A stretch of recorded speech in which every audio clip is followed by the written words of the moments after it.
বছর লাগাত খাইছে, খাওয়ার পরে হঠাৎ করে এরা স্কুলের ছাত্ররা নিয়ে বেদখল দিছে।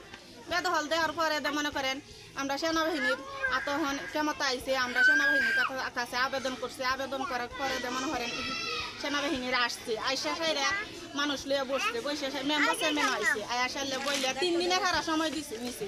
নীলে হেরার কাছে দায়িত্ব দিছে যে আপনারা বৈশা এই জমির মনে করেন যাদের সঠিক কাগজ আছে তাদেরকে রায় দিয়ে দিবেন।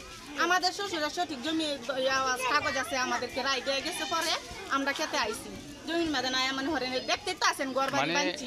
সেনাবাহিনী ক্ষমতা আছে, সেনাবাহিনী জুড়ে না সেনাবাহিনী জুড়ে আইতাম কেলে মানে তার মাধ্যমে দরবার হয়েছে, দরবারে মনে করেন দায়িত্ব দিছে, হেরা দরবার মানছে।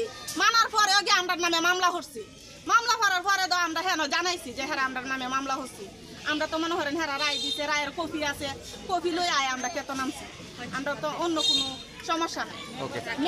মাঠকে নিয়েছি, আমরা ছোটোবেলা থেকে এই মাঠে খেলাধুলা করে আসছি। এই মাঠ আমরা দেখে আসছি, ছোটোবেলা থেকে আমরা খেলাধুলা করেছি এই মাঠে।